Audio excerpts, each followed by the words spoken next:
first night watching the security feeds at Cardinal Grove Mall, 1 month before the whole building was scheduled for demolition. I noticed that the camera outside the old Bellinger's boutique was showing footage that couldn't possibly be live, because the mannequin in that display window was standing in a completely different position than it had been 30 seconds earlier, and nobody had walked past that storefront in over a decade. My name is Renee Castell, and I took the job because it paid better than anything else I could find in a town where the mall itself had already been dead for years before the county finally scheduled it for demolition. Cardinal Grove had closed to the public 5 years earlier, gutted and looted and left to rot behind boarded entrances. But the property still needed a body inside it overnight until the wrecking crews arrived, mostly to keep out scrappers and teenagers looking for a thrill. And mostly, I think now, because someone in that management office understood something about the building that they never once said out loud in my interview. The job itself was simple enough on paper.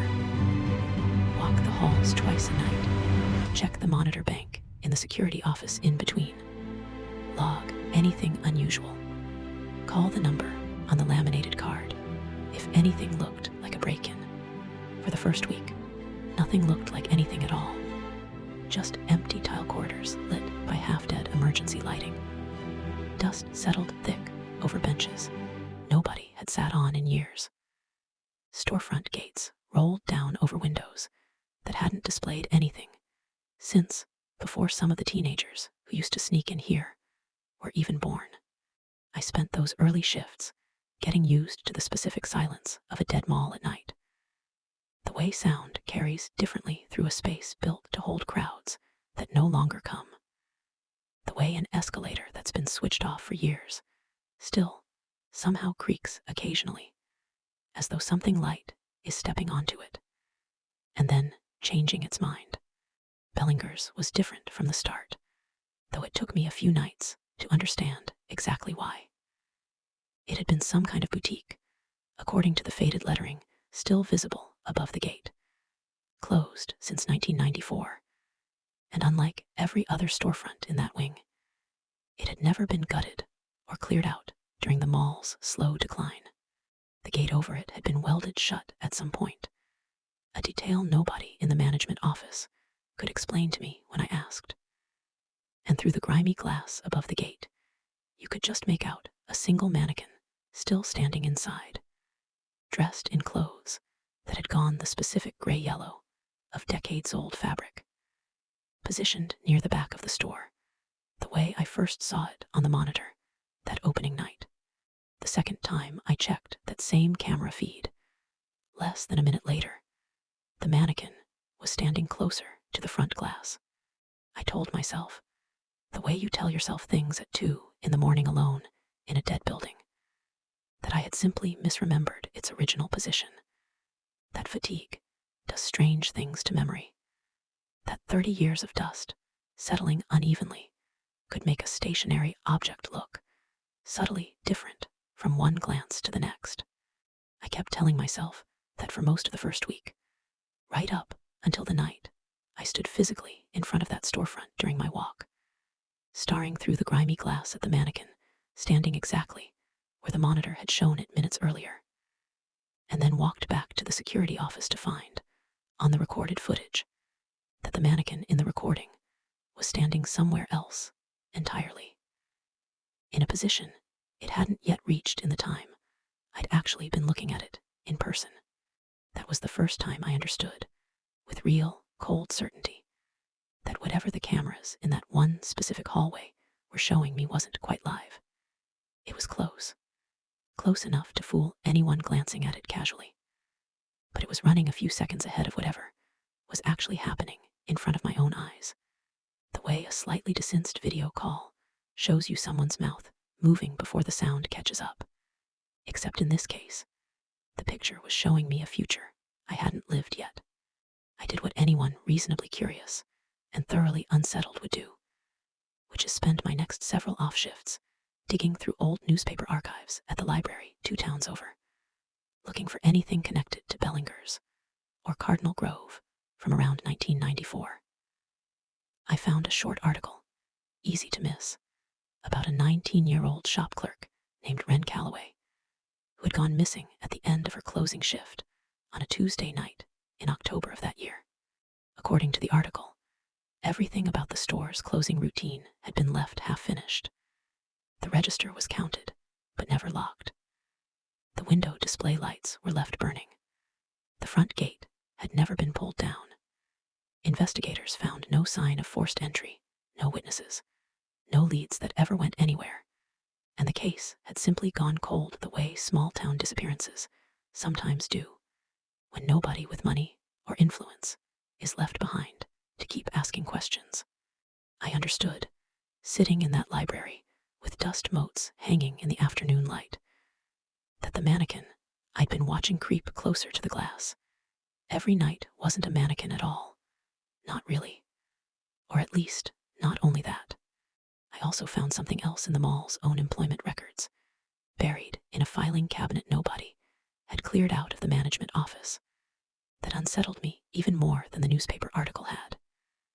The security guard, who had worked this exact overnight post during the mall's previous, final month, before an earlier planned renovation, 11 years before I was ever hired, was still listed as actively employed. No resignation letter. No termination notice. No forwarding address for his final paycheck, which had apparently gone uncashed for over a decade. He had simply stopped showing up one night, and whoever ran the office at the time had, for reasons nobody currently working there could explain, just quietly left his file open instead of closing it. I thought seriously about quitting after that. I want to be honest about how close I came to walking out of that building and never coming back, leaving my final week's pay uncollected the same way that other guard apparently had. I actually drove to the mall's front entrance twice that week, fully intending to leave my badge in the drop box and simply stop answering calls from the management office, the way I imagine plenty of people have quietly done in jobs far less strange than mine. What kept me there, in the end, wasn't bravery. It was the growing, uncomfortable certainty that whatever was happening in that hallway wasn't hunting anyone, not the way the missing man's file might have suggested. It was still closing up shop, still finishing a shift that had been interrupted 30 years earlier and never properly completed, running the same routine over and over on a loop that never quite reached its natural end. Because the one thing every closing shift requires, and the one thing hers had been missing that Tuesday night, was somebody to walk out the door in front of her, so she could lock up behind them the way she was supposed to.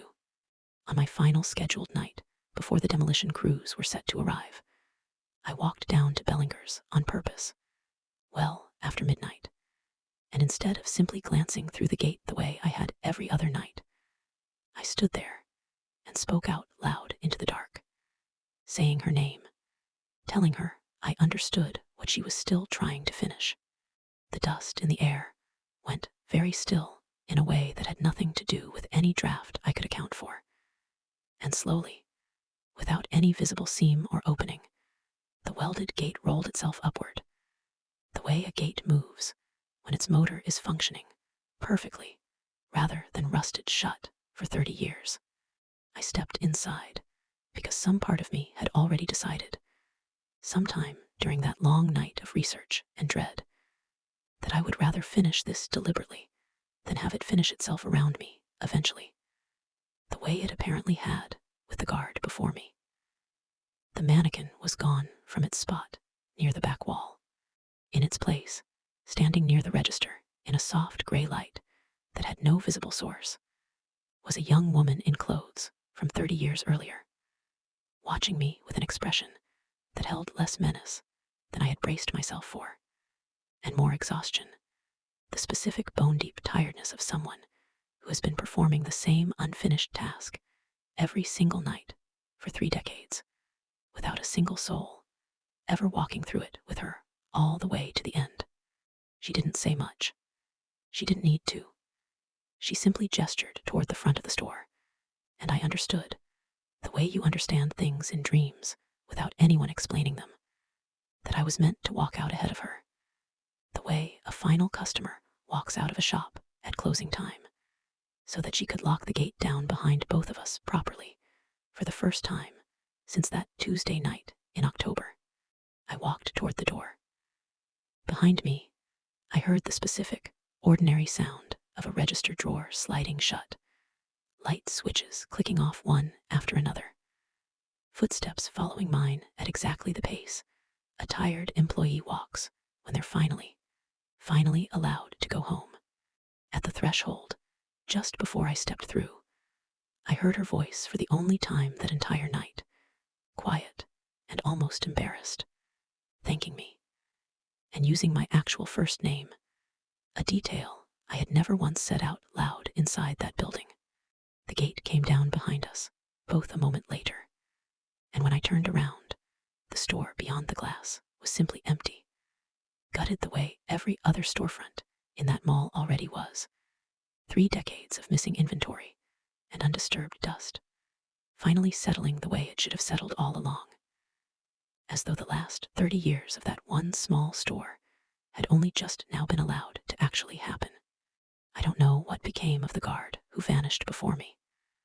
I like to believe now that he finished the same routine I did, eventually, walked out the same door, and simply never came back to collect a final paycheck because he had no reason left to.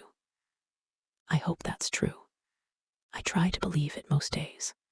The demolition crew arrived the next morning, and I watched from the parking lot as Cardinal Grove finally came down in a controlled collapse of dust and old concrete. And I told myself, driving home afterward, that whatever I'd witnessed the night before was finished now, permanently, buried under rubble, along with everything else that Mall had been quietly holding onto for 30 years. That was 6 months ago. Most nights, I don't think about it at all anymore, and I've mostly gone back to sleeping the way ordinary people sleep, without checking the corners of dark rooms out of habit, the way I did for a while after it ended. But every so often, usually late, usually when I'm getting ready for bed and pulling things out of my bag from the day, I find, folded neatly at the bottom, a small paper ticket stub from a store that no longer exists, in a font that hasn't been printed anywhere since 1994, cold to the touch in a way that has nothing to do with the temperature of the room around it, and I have never once been able to explain how it keeps finding its way back into my bag after I've thrown it away.